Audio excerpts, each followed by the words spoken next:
Antes de dirigir el audio y video con el maestro, les comparto un poco de su gran trayectoria profesional. Actualmente es subdirector de evaluación de los servicios de enfermería de la Dirección General de Calidad y Educación en Salud. Es secretario técnico de la Comisión Permanente de Enfermería. Es supervisor de enfermería en el Hospital Regional de Alta Especialidad de Zumpango, Estado de México. Además, cuenta con amplia experiencia en ponencias nacionales e internacionales sobre temas de calidad y seguridad del paciente. Maestro, le damos pie para que haga uso de este escenario virtual. Muchas gracias por sus atenciones. Muchas gracias por la presentación. Y primero quiero felicitar a la Universidad Autónoma del Estado de Aguascalientes, sobre todo al Departamento de Enfermería por este 10º Congreso Universitario,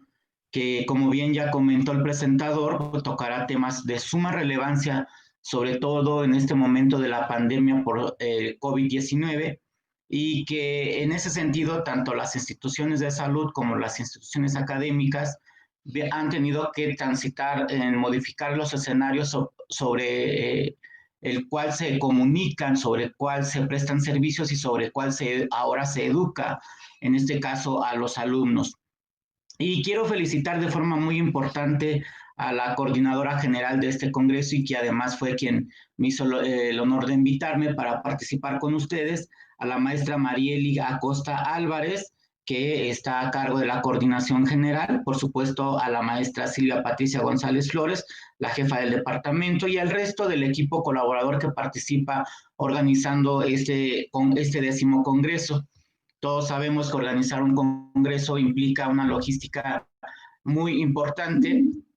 y en ese sentido, eh, esto conlleva un trabajo de muchas personas que participan en la organización de este congreso. Entonces, solo me dicen si por favor se proyecta para poder iniciar, porque yo no veo si se proyecta. ¿Me confirman, por favor? Quien tenga uso del micrófono. Muchas gracias. Bueno, iniciaré entonces, después de estos agradecimientos y felicitaciones por el 10º Congreso, a presentar este tema que me pidieron del estado de la enfermería en México. Les voy a platicar sobre un documento que publica la Dirección de Enfermería de la Secretaría de Salud, en la que estoy adscrito, que publicamos en el año 2018 como resultado del análisis de los datos de una plataforma que utilizamos para conocer el número de profesionales de enfermería que están insertos en el sistema de salud y en el sistema educativo como trabajadores. Y a partir de ese análisis se publica un documento que denominamos Estado de la Enfermería en México 2018 y que además sirvió como base para alimentar los datos del estado de la enfermería en el mundo que se presentó en el 2019. Y además de los retos que ahora enfrenta el personal de enfermería, bueno, todo el personal de salud, pero en este caso en particular el personal de enfermería ante el COVID-19. Primero voy a hablar sobre el panorama general de la salud, el estado de la enfermería en México 2018, el documento que acabo de comentar, y los retos de enfermería ante COVID-19. Primero, bueno, la carga de la enfermedad en nuestro país de 1990 hasta 2016 ha transitado de forma muy importante y se ha modificado en su composición, como en la carga de la enfermedad y las causas de mortalidad. En 1990, por ejemplo, las dos primeras causas de muerte estaban ocasionadas por enfermedades básicas, enfermedades infecciosas, principalmente por las diarreas, y las infecciones respiratorias, seguido de los defectos congénitos. Pero ya para 2016, por ejemplo, estos dos primeros casos, que son las enfermedades diarreicas y las enfermedades infecciosas, pasaron a casi los últimos lugares que ocasionan la mortalidad en la población. Y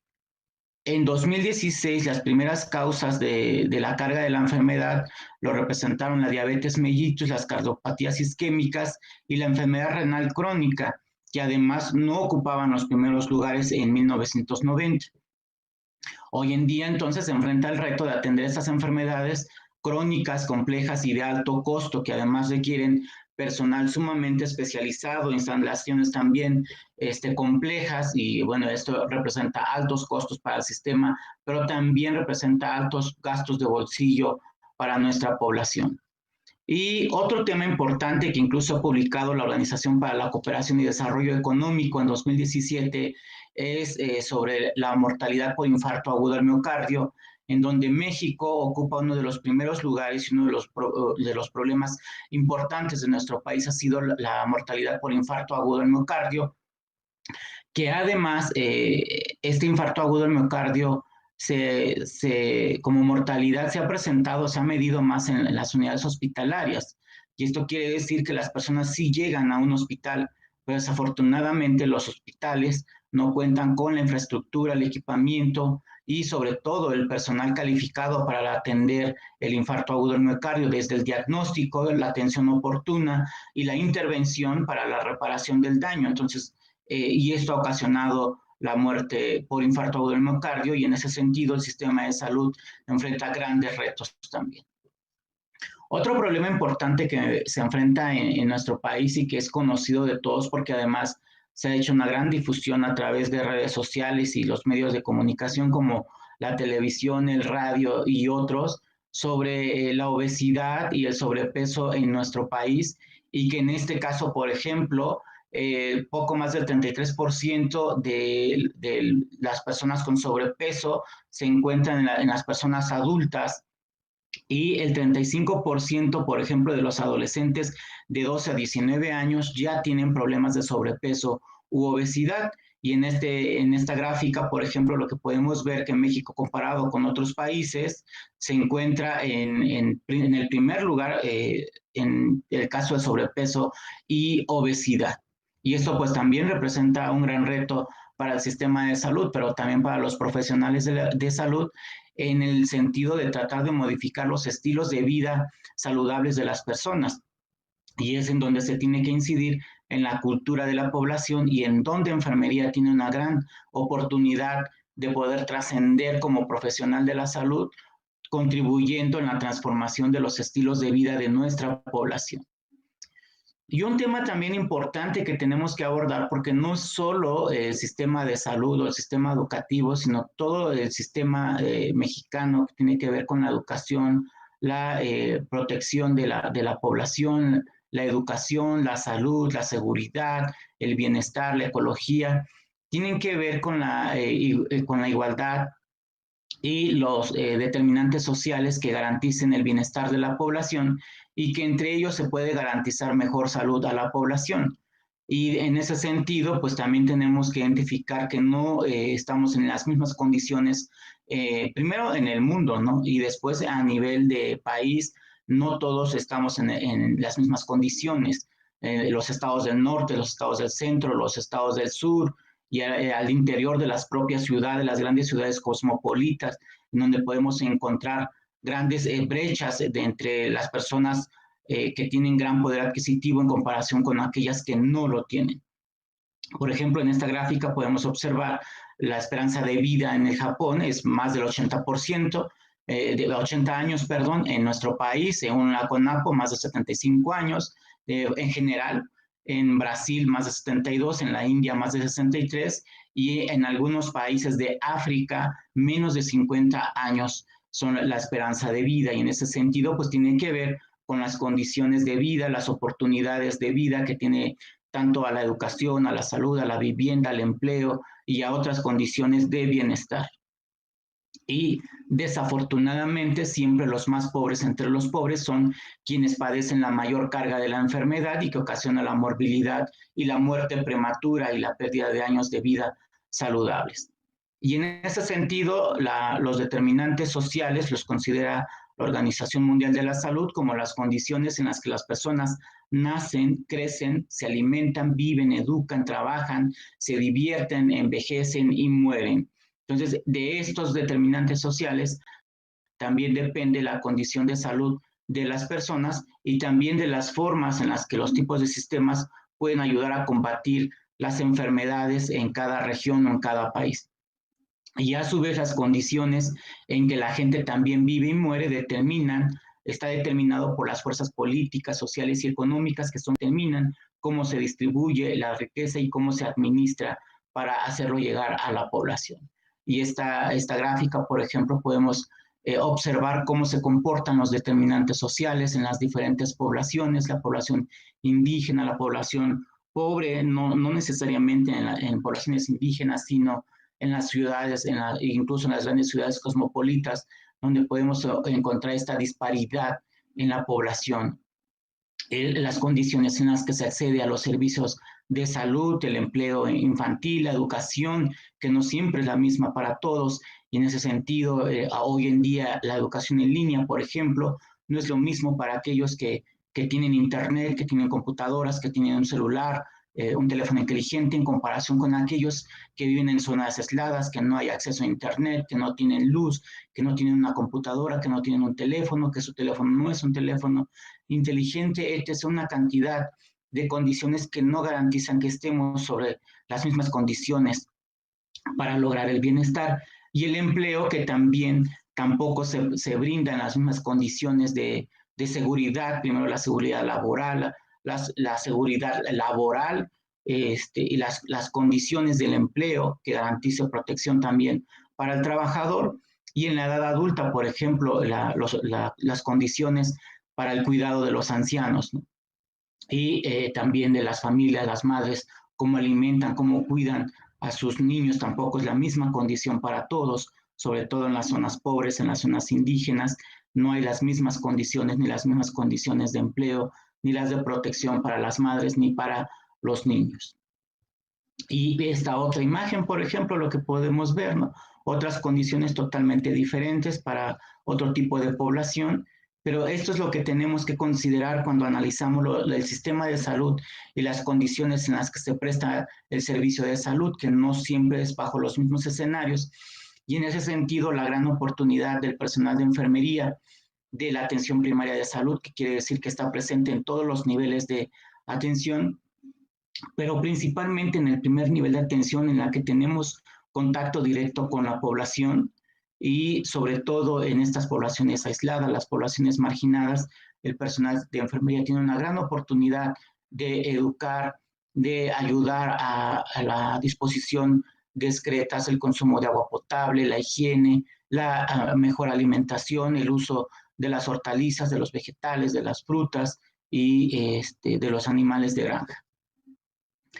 Y bueno, y entrando al siguiente tema, por ejemplo, el estado de la enfermería en México hace un análisis también de la condición del estado de la enfermería, y además cómo la composición del estado de la enfermería se puede asociar a los principales problemas de salud en nuestro país, y que lo vamos a ver un poquito más adelante. Este documento se publicó en 2018 y está disponible en la página de la Comisión Permanente de Enfermería, y se compone por diferentes elementos, y tuvo el objetivo de proporcionar un resumen integral de las estadísticas que se registran en el sistema sobre el personal de enfermería en nuestro país. En esta plataforma, que se llama CIARE, registran los datos de forma voluntaria todos los servicios de salud que quieren participar del Sistema Nacional de Salud, esto es, las instituciones públicas y privadas, y también participan las instituciones educativas que así lo deseen, y esto nos ayuda a contar e identificar el recurso humano con el que se cuenta, y además el perfil con que cuenta este recurso humano en nuestro país. Y estos datos pues, nos ayudan a analizar y a estimar la cantidad de personal que se requiere para la inserción al sistema de salud y al sistema educativo. La situación, por ejemplo, del recurso humano, lo que nosotros identificamos de 2006 a 2018 es que ha habido un incremento gradual en el número de recursos humanos que se insertan al sistema de salud, y pasó de un número importante de 2006 a 2018 de hasta 324.587, identificándose en el 2006 apenas 206.432, y también tiene que ver con la cantidad de datos que se han ido registrando,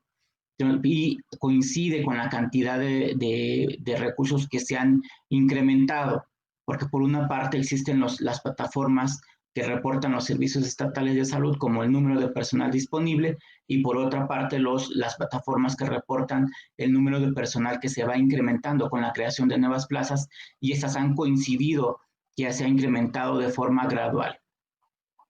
Y otros datos importantes, por ejemplo, también que pudimos identificar es el total en relación a la población, y lo que vimos, por ejemplo, es que en 2018 se contaba con 1.26 profesionales de enfermería para población asegurada y 1.50 personal de enfermería para población no asegurada. También se observó un incremento gradual, un ligero incremento gradual al paso de estos 18 años. Y lo que podemos observar es que estamos muy lejos de lograr el promedio que arroja la OCDE de la medición de todos los países, que el promedio ha sido de 2.8 enfermeras por cada médico de disponibilidad de recursos humanos de enfermería. Y por otra parte, la tasa ajustada de enfermeras que se encontró en nuestro país fue de 2.5 enfermeras en nuestro país. Y lo que también pudimos encontrar es que se concentra la mayor cantidad de personal de enfermería solo en la Ciudad de México, quien logra alcanzar un indicador de 3.5 a 5.4 por cada 1,000 habitantes. Y cuando hicimos los primeros análisis, habíamos únicamente identificado la cantidad por cada entidad federativa, sin hacer el cruce por población. Y en ese sentido, la Ciudad de México ocupaba el primer lugar, seguido del Estado de México y otros estados que concentran una gran cantidad de recursos humanos de enfermería, como el Estado de Nuevo León y Jalisco. Sin embargo, cuando hicimos el cruce por población, el resultado fue totalmente diferente. Solo la Ciudad de México siguió conservando el indicador de una cantidad importante de personal de enfermería, pero el Estado de México, el Estado de Jalisco y Nuevo León ya no necesariamente se encontraron con este indicador de ubicarse en los mejores disponibles en la cantidad por 1,000 habitantes. Incluso el Estado de México se encontró en rojo, ya que por tener una gran cantidad de población, también requiere una gran cantidad de recursos humanos que puedan resolver la demanda de los servicios de salud. Los que se encontraron incluso en el último lugar de disponibilidad por cada 1,000 habitantes fueron el Estado de México, Michoacán y Veracruz. Y los que encuentran ustedes en color verde son los que se encontraron con un indicador un poquito mejor en relación a la disponibilidad de recursos humanos de enfermería. Y también hicimos un análisis de la cantidad de recursos humanos por cada uno de las instituciones que conforman el Sistema Nacional de Salud. Y lo que encontramos es que una gran cantidad de recursos humanos de enfermería se encuentran en el segundo y tercer nivel o en la atención hospitalaria. De manera general, lo que encontramos es que la Secretaría de Salud ocupa el primer lugar en la cantidad de disponibilidad de recursos humanos de enfermería, con un total de 128,354 recursos humanos, que corresponde al 42% de la población total. Y de estos, este recurso humano, el 70% se encuentra en la atención hospitalaria y apenas el 29% se encuentra en el primer nivel. El Instituto Mexicano del Seguro Social siguió en el segundo lugar con 104,159 recursos humanos, y que correspondió al 34% de la población, y ellos tienen el 85% de su población en la atención hospitalaria y apenas el 14% en el primer nivel de atención. El ISSSTE ocupó el tercer lugar con 25,569 recursos humanos, y de ellos apenas llegan al 8% del total de nuestra población. Y igual se comporta casi igual que en el IMSS, con el 85% de su población en atención hospitalaria y apenas el 14% en el primer nivel de atención. Y solamente el IMSS Prospera se encontró con una distribución diferente de su personal, el 60% en el primer nivel de atención y el 38% en la atención hospitalaria. El resto de instituciones, el mayor porcentaje de su personal se encuentra en la atención hospitalaria. Y en el caso de IMSS Prospera se entiende porque estos servicios nacieron básicamente para la atención comunitaria, la atención rural, y específicamente con servicios del primer nivel de atención. Y en ese sentido, lo que observamos es que en esta nueva política de la atención primaria a la salud, con enfoque importante en el primer nivel de atención, es que se tiene que invertir en incrementar el número de recursos humanos disponibles para el primer nivel de atención, tanto de enfermería como de médicos y otros profesionales, así como la infraestructura y el equipamiento que permita la incorporación de este personal a este nivel de atención. Y otro análisis que hicimos de la composición de recursos humanos es de la disponibilidad de acuerdo a edad, a la distribución de género y grupo etario. Y lo que encontramos es que ya en este año el 14% o poco más del 14% del personal de enfermería de forma general estaba incorporado por hombres o varones, y el resto por mujeres. Hace un poquito de años más atrás era muy poquito el número de varones que se incorporaban a la profesión de enfermería, y se ha incrementado gradualmente. Otro análisis que hicimos también es de las edades, y que tiene que ver con la próxima jubilación o salida del personal de enfermería, ya sea por edad avanzada, por cesantía, por jubilación o por enfermedad. Y que el 33% de la población se encontró entre 41 a 50 años de edad, y en ese sentido pues se tendrá que preparar el sistema, porque en muy pocos años ya estas generaciones estarán saliendo del sistema y se tendrán que incorporar nuevas generaciones, y se tiene que entonces pensar en la incorporación de nuevas plazas para la inserción de estos profesionales, para la sustitución, perdón, pero además para el incremento adicional de las necesidades de acuerdo al incremento de la población, y al incremento también de nuevos programas derivados de la transición epidemiológica y de la carga de la enfermedad. Otro análisis que hicimos también fue cómo se comporta hoy día a nivel académico de enfermería de forma general, y lo que encontramos fue la siguiente gráfica, que de forma general el 57% del recurso humano de enfermería aún continúa en el nivel básico o en el nivel técnico, y el 43% ya se encuentra en el nivel profesional. Este 57% se conforma, lo que hicimos fue concentrar tanto auxiliares técnicos y aquellos técnicos que tienen un post técnico. Esto también cabe hacer esta aclaración, porque hay licenciados que hacen post técnico, porque es un requisito laboral para poder participar en los procesos de escalafón, pero aquí exclusivamente fueron técnicos con post técnicos, y ellos se compusieron por el 57% de la población, y el resto, la mayoría de ellos son el 30% licenciados en enfermería, 7.13 licenciados en enfermería y obstetricia, y ahí ya podemos ver que ya hay una presencia importante también de especialidad de posgrado, de maestría y doctorado, y esto tendrá que ir incrementando conforme vayan pasando los años y las décadas. Pero lo que también llama la atención es que el nivel técnico en el primer nivel es el que ocupa un mayor porcentaje. Entonces también se tiene que incrementar el número de personal profesional en el primer nivel de atención. Hablamos de licenciados, de especialistas, de maestros y doctores, con este enfoque de la atención primaria de salud para reforzar el primer nivel de atención, amén del resto de la atención primaria a la salud, que se compone por el segundo y tercer nivel, en donde enfermería también se tiene que seguir formando con este enfoque de la atención primaria a la salud. Y quisimos hacer este análisis también de cómo se comportó la formación de los recursos humanos de enfermería a partir del año 2006 a 2018. Y el año 2006 es un año muy importante, porque en este año fue cuando se desincorpora el personal de enfermería del tabulador de salarios mínimos y se incorpora al talario de profesiones, y con ello empieza un incremento del nivel salarial. Hasta antes del año 2006, el nivel salarial del personal de enfermería se encontraba en un nivel salarial muy bajo, principalmente en la Secretaría de Salud, y a partir de ahí empieza a incrementarse y se posiciona como hoy está posicionado, ya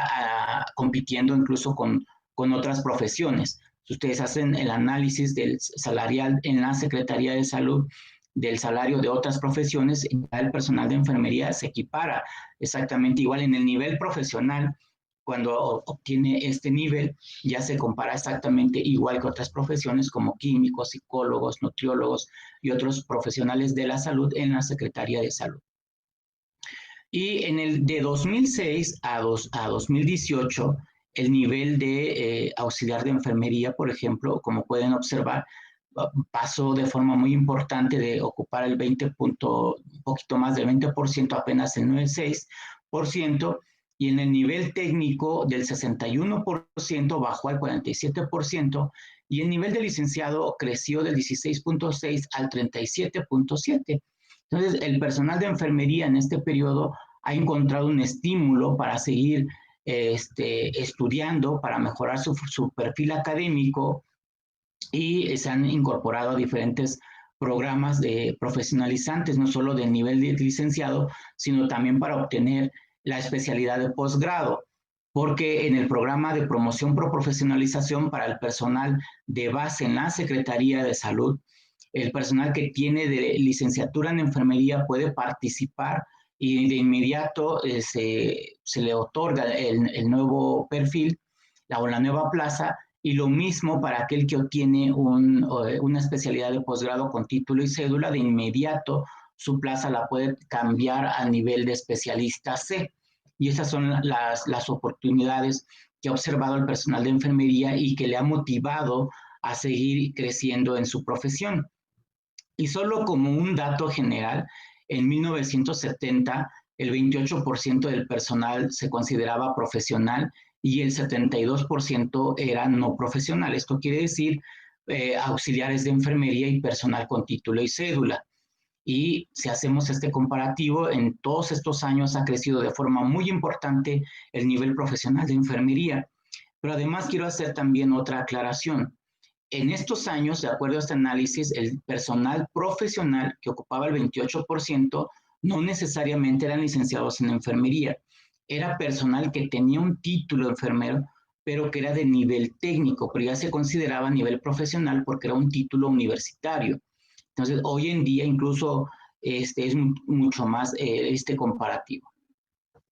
Y también hay otro análisis que hicimos y que además coincide con el estudio de brechas de recursos humanos de la salud que coordinó la Dirección General de Calidad y Educación en Salud de la Secretaría de Salud Federal,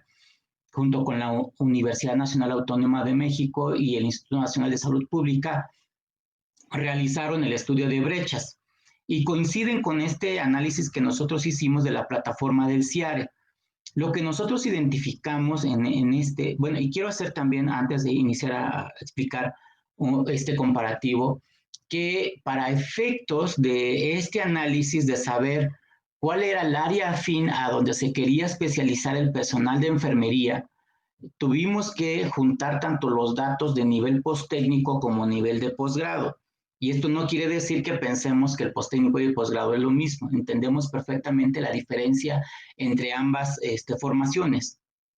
Sin embargo, con el propósito de tratar de identificar en dónde se concentra el interés del personal de enfermería por especializarse o por formarse en un área afín como es el posttécnico, concentramos los datos de esta manera. Y lo que encontramos es que el primer lugar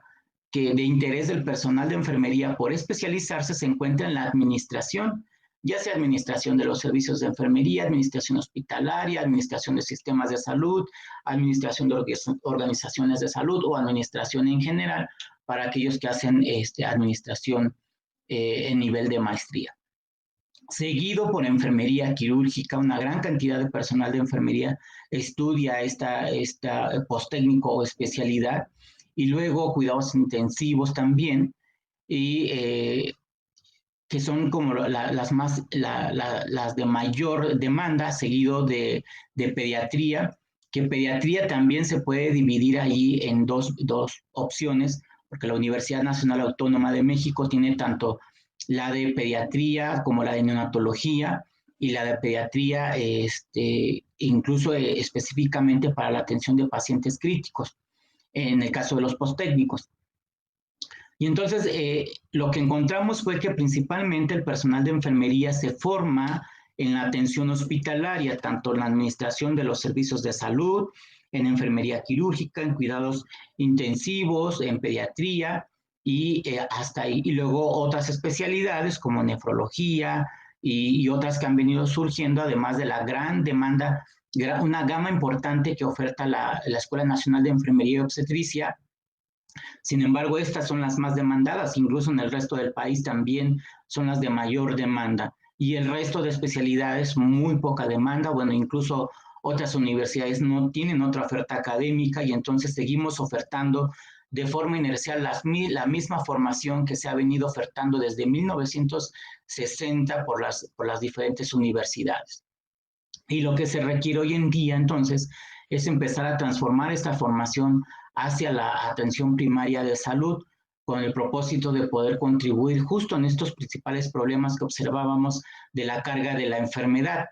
Y otro problema que también sabemos, conocemos y reconocemos, la razón por la que las universidades y las escuelas siguen formando sobre esto, es que ese es el mercado en donde se insertan los alumnos. Entonces, se tiene que generar, decía yo hace un momento,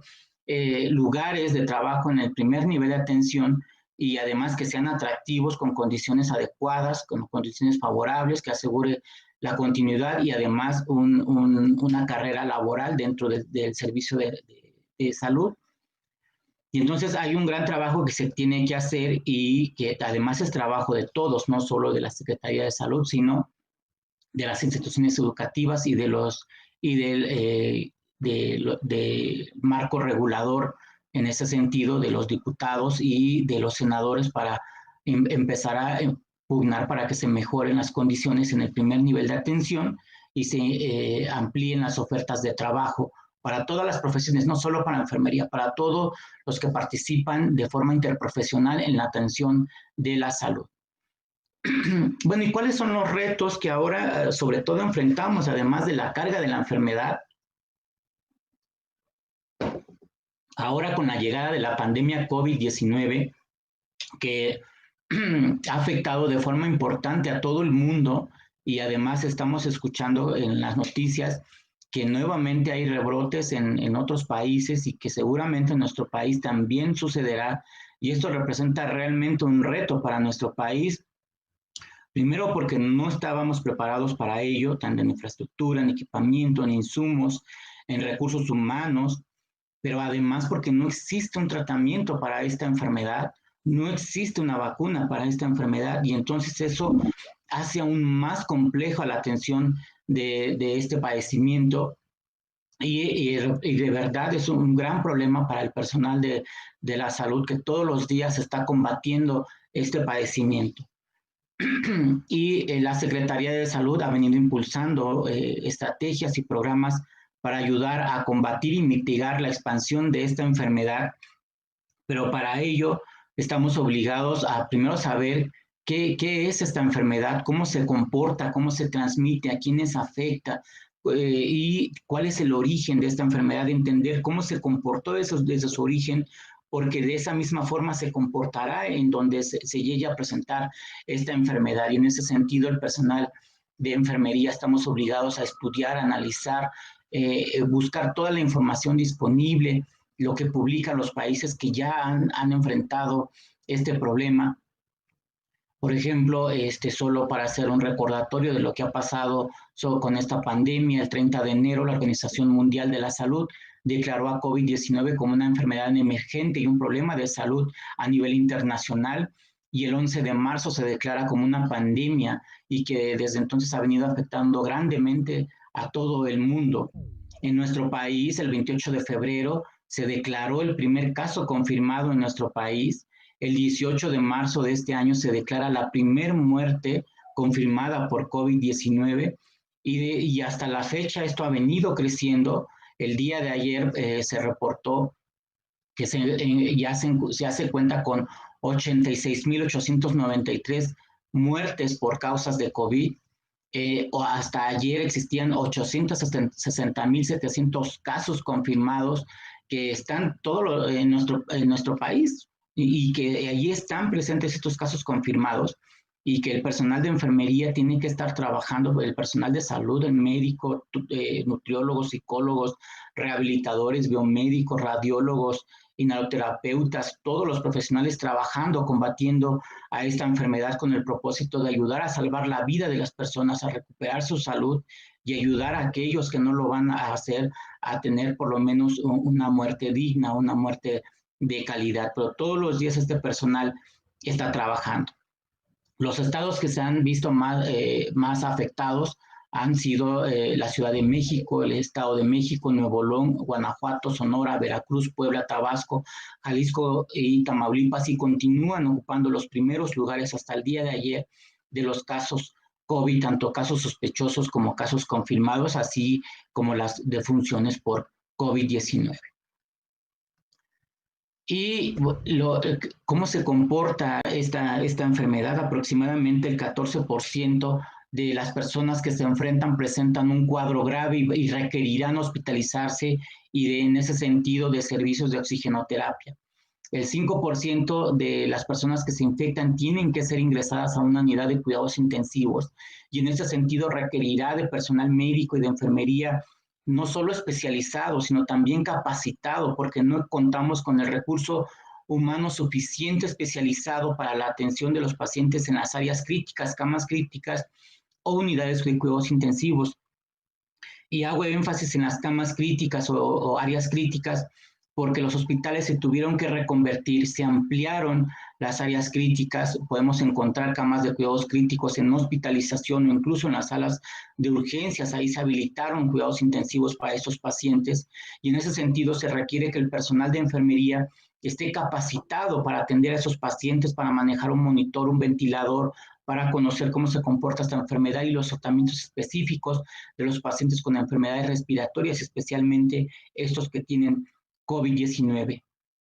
Los casos graves, por ejemplo, se complican con el síndrome de dificultad respiratoria que sí requiere ventilación mecánica con septicemia, choque séptico, falla orgánica múltiple, daño renal y daño cardíaco. Y las personas en edad avanzada y que además otras personas que pueden presentar comorbilidades son las personas que tienen mayor riesgo de fallecer. Y esto de verdad representa el mayor reto del personal de enfermería, de los servicios de salud y de las instituciones educativas también representa un reto porque tienen ahora que además de pues seguir transmitiendo los programas educativos a través de línea, ahora educar al personal de enfermería sobre este tema, ¿no? Capacitarlos para la atención de estos pacientes con enfermedad respiratoria, que además no solamente van a estar en la atención hospitalaria, sino también en el primer nivel en ambulatorios, cómo protegerse, cómo transmitimos educación para la salud en diferentes formas, en redes sociales, en Facebook, en Twitter, a través de TikTok, en YouTube, en todos los mecanismos que se pueda transmitir educación para la población, para ayudar a contener y mitigar este virus. Y también nosotros, cómo nos protegemos, cómo concientizamos hoy a los jóvenes, cómo las universidades logran concientizar a sus alumnos de no hacer fiestas, de no hacer convivios, de estar juntos, utilizar equipo de protección, su mascarilla, de lavarse las manos, descontaminarse las manos, cómo transitar a esta nueva forma de vida, nuevo estilo de vida, para tratar de protegernos y proteger a todos. A lo mejor el joven no se enferma o se enferma de forma muy ligera, pero sí puede llevar la enfermedad a su casa, a su familia, a sus abuelos, a sus papás, a sus tíos, a sus profesores, a sus amigos, a familiares, compañeros, a otros que sí se puedan enfermar y que puedan ver gravemente afectada su salud. La Secretaría de Salud hizo una redefinición del caso sospechoso de COVID y en ese sentido es importante tener claro cuál es una persona sospechosa de COVID y cuáles son los síntomas. Los síntomas más importantes que va a presentar una persona con COVID son la tos, fiebre, disnea y cefalea, y no va a presentar todos, puede presentar alguno de ellos, y que además se pueden acompañar de mialgias, artralgias, odinofagias, calofríos, dolor torácico, rinorrea, anosmia, disgeusia y conjuntivitis. Entonces es importante que cuando encontremos a una persona con síntomas respiratorios y presente por lo menos alguno de estos signos y síntomas, sospechar y entonces tomar todas las medidas de precaución y enseñarle también a tomar todas las medidas de precaución para ayudar a contener y mitigar la expansión del virus y afectar lo menos posible a las personas y que además esta persona pueda atender oportunamente su salud. Y el caso confirmado, como lo define la Secretaría de Salud, es toda persona que cumpla con la definición operacional de un caso sospechoso, pero que además cuente con el diagnóstico de la Red Nacional de Laboratorios. La persona que no cuente con un diagnóstico y que sí cuente con signos y síntomas claros no se puede definir como un caso confirmado, continuará siendo un caso sospechoso. Y es importante, entonces les decía yo, identificar las vías de transmisión sobre las cuales se transmite este virus. Y se transmite por gotas y que puede ser diseminado por gotas mayores de 5 micras de diámetro al hablar o toser y alcanzan hasta 1 metro de distancia al hablar y 4 metros al toser o estornudar. Y en ese sentido, la importancia de las precauciones de la higiene respiratoria y el uso de cubrebocas, la higiene de manos, el uso de cubrebocas en el transporte público, en las aulas, al tener contacto con otras personas para ayudar a mitigar el virus. Y siempre la higiene de manos, ya sea lavado con agua o jabón o con alcohol gel. Y los aerosoles también, esa es otra forma de transmisión del virus que se disemina a través de micras menores de 5, perdón, aerosoles menores de 5 micras de diámetro y se produce cuando el personal está propiamente ya atendiendo a la persona en la toma de muestras, en la intubación endotraqueal, en la reanimación cardiopulmonar. Y en ese sentido el personal de salud tiene que tomar todas las precauciones y los servicios de salud tienen que proporcionar al personal todo el equipo de protección personal que sea necesario para ayudar a mitigar el riesgo. El riesgo siempre va a estar presente, pero hay que ayudar a mitigarlo con todo el equipo de protección personal, colocarlo de forma correcta y retirarlo de forma correcta. Hay una forma de colocación y una forma de retiro seguro. Y también la otra vía es a través del contacto directo con la persona o el contacto indirecto con superficies que fueron contaminadas. En ese sentido, la importancia de descontaminar las superficies y los espacios en donde estuvo una persona sospechosa o una persona confirmada con COVID. Y los retos entonces que enfrenta el personal de salud ante COVID-19, pues primero es que muchos pacientes requerirán una ventilación invasiva y también una ventilación invasiva. Y en ese sentido, lo que les explicaba yo, que se tiene que capacitar y se tiene que especializar al personal de salud en la atención de estos pacientes y sobre todo en los pacientes críticos, cómo ayudar a disminuir la mortalidad de esos pacientes que están ventilados y ayudar a mejorar la calidad de vida de estas personas. Las personas que se ventilan por COVID tienen muchas repercusiones en su salud, repercusiones propias de la ventilación y del avance progresivo de la enfermedad y los daños colaterales del virus y además de las propias comorbilidades que pueda tener esta persona. Y en ese sentido, el personal de salud tiene que capacitarse y especializarse y es una enfermedad que ha llegado para quedarse, entonces no es una enfermedad que vaya a ser transitoria, y los programas educativos tendrán que transitar también hacia eso, a cómo educar a la población y cómo formamos a los nuevos recursos humanos para la salud y cómo los ayudamos a que ellos se protejan durante la atención de estos pacientes, porque invariablemente tenemos que atenderlos en cualquier nivel de atención, sea en la atención ambulatoria, en la atención hospitalaria, en un área de cuidados críticos, incluso en un quirófano, se tienen que seguir atendiendo a sus pacientes. Y sobre todo también en la dotación de personal de salud de primera línea. Ese es otro reto que enfrenta el sistema de salud, en incrementar el número y la disponibilidad de recursos humanos en todos los niveles de atención y en este momento específicamente para la atención hospitalaria, para ayudar a atender a sus pacientes ya infectados y que requieren cuidados intermedios y cuidados avanzados y sobre todo el cuidado de la vía aérea. Y la disponibilidad de equipo biomédico y suministro de insumos, una gran cantidad de equipos que requieren estos pacientes, sobre todo los que ya están hospitalizados y los que están sometidos a ventilador mecánico, requieren una gran cantidad de equipos, de insumos médicos y también de fármacos para el control de los signos y síntomas de esta enfermedad y que ayude a la persona a transitar durante estos momentos de la infección. Y el reto más importante del personal de enfermería es justo atender, ayudar a combatir esta enfermedad, que además sea de forma segura y de calidad. Y hay una gran cantidad de retos en el sistema de salud para aquellos que están trabajando todos los días. Hoy, justo en este momento, todo el personal de salud de las unidades hospitalarias está combatiendo esta enfermedad, atendiendo a los pacientes, ayudando a combatir la enfermedad.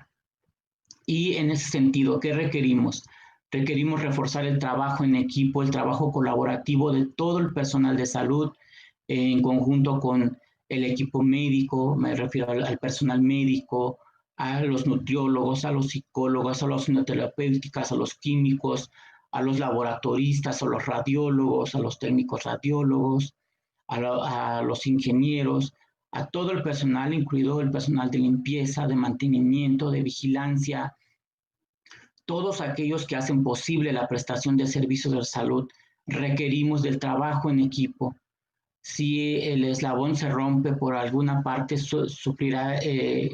daño todo el personal de salud, y de ahí la importancia de que todos trabajemos en equipo y de que todos cuidemos la salud de todos. Es importante tener conciencia de que si alguien rompe la cadena, esta cadena puede representar un daño importante para el resto del equipo de salud. Y creo que el personal de salud ha tenido claro la importancia de que cada uno de ellos se cuide, porque el cuidarse así cuida a todos y cuidamos de todos. Y por otra parte también reconocer el trabajo que está haciendo todo el personal de salud en el combate a esta enfermedad, ser solidarios con nuestros compañeros, con aquellos también que han sufrido daños por esta enfermedad en su propia salud, solidarios con los pacientes también. En ese sentido, también la empatía, el personal de salud, incluso de su propio celular, hacen videollamadas para comunicar a las familias con sus pacientes, porque estos pacientes se aíslan totalmente, ya no pueden recibir visitas. Entonces, si pasa una semana, 2 semanas, un mes, 2 meses, están totalmente aislados de su familia, no vuelven a tener contacto hasta que egresen del hospital. Y en ese sentido, el personal de enfermería ha sido sensible y ha tenido empatía con los familiares, y estas acciones que ellos hacen de comunicarlos con su celular para una videollamada, la verdad es que logra mejorar la salud de la persona y alivia el sufrimiento de la familia. Y la capacitación tiene que ser continua y constante sobre la atención de este paciente, sobre cómo mejorar la calidad, sobre cómo brindar los cuidados, sobre cómo se protege el personal de salud y el personal de enfermería, sobre cómo mejorar la calidad de la atención médica, cómo usamos la práctica basada en evidencia de lo que han publicado nuestros colegas de otros países y de lo que incluso se publica ya en nuestro país sobre las mejores prácticas en el cuidado de la salud de las personas con COVID. Y agradecer a todo el personal de salud que atiende todos los días y que expone su salud, porque todos los días ellos exponen su salud para atender la salud de estas personas infectadas por COVID. Y ayudar también a prevenir de infecciones, porque el hecho de que la persona esté aislada y que nosotros usemos equipo de protección personal no implica que no podamos transmitir otros agentes de paciente a paciente. Y en ese sentido también ayudar a continuar controlando las infecciones para evitar que se compliquen aún más nuestros pacientes. Otorgar salud mental también para nuestro personal de enfermería y el resto del personal de la salud, porque esto de verdad tiene grandes implicaciones en la salud mental, en la salud emocional. Este hecho de ver a los pacientes en esas condiciones, la alimentación del personal de enfermería también es de suma importancia, que los servicios de salud garanticen una alimentación e hidratación adecuada para el personal, para que esté en buenas condiciones trabajando, porque están grandes horas sometidos a este equipo de protección personal, y el compañerismo, que tiene que ser una herramienta indispensable. Todos nos tenemos que ayudar y todos tenemos que ir de la mano en la atención con estos pacientes,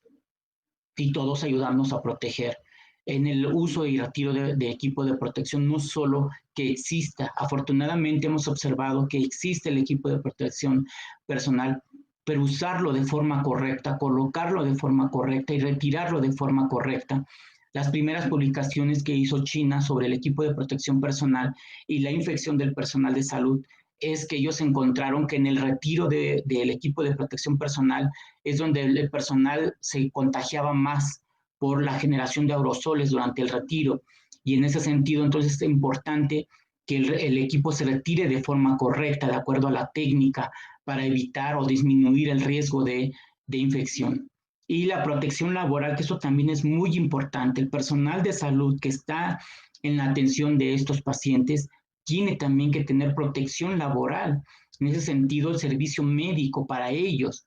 porque resulta que el personal de salud no tiene servicio médico y también se enferma y también se infecta y también puede morir por COVID y se mueren por COVID. Y lo hemos visto desafortunadamente, muchos colegas en diferentes partes de la República han fallecido en la atención del COVID. Entonces, en ese sentido, un reto importantísimo para el sistema de salud es garantizar servicio médico y garantizar protección laboral para este personal que está ayudando a combatir el COVID.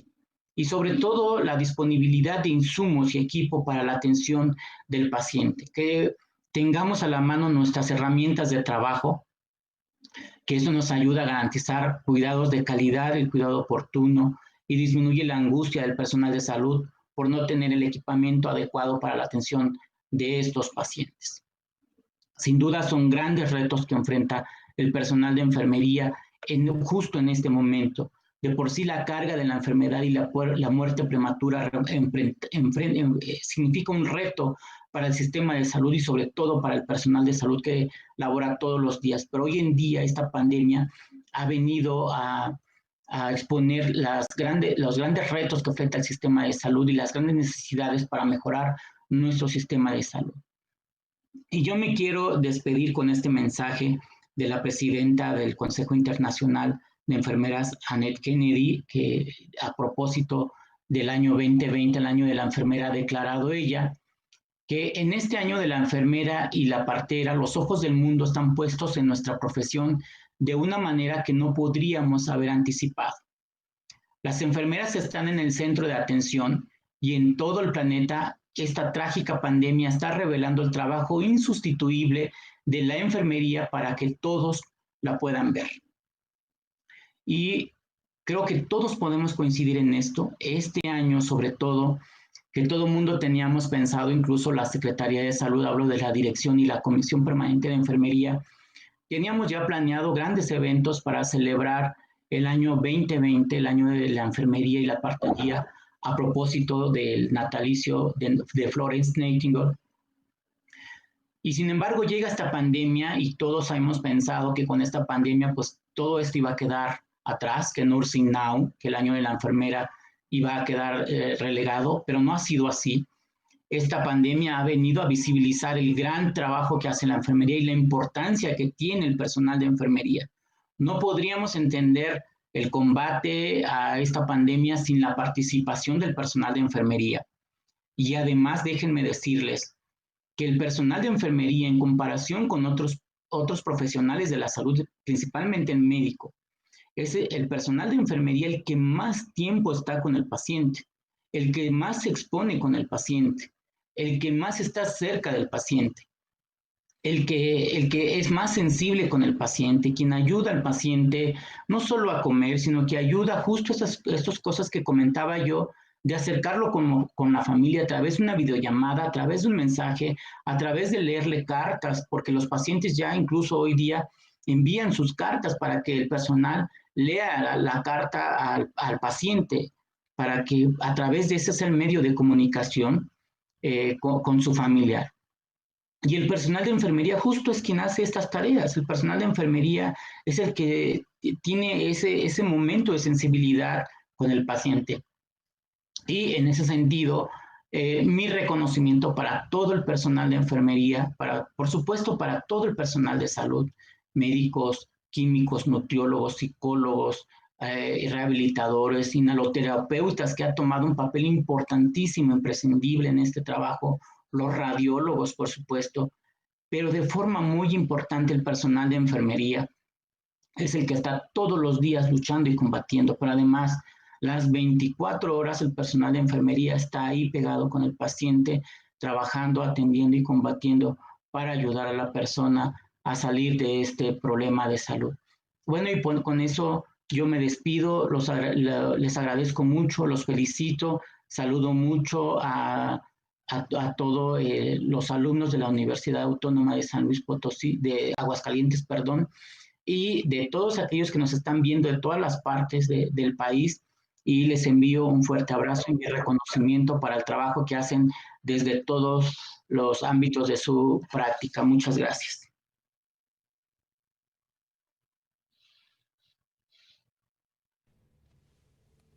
Maestro, muchas gracias. Antes de agradecerte y despedirte,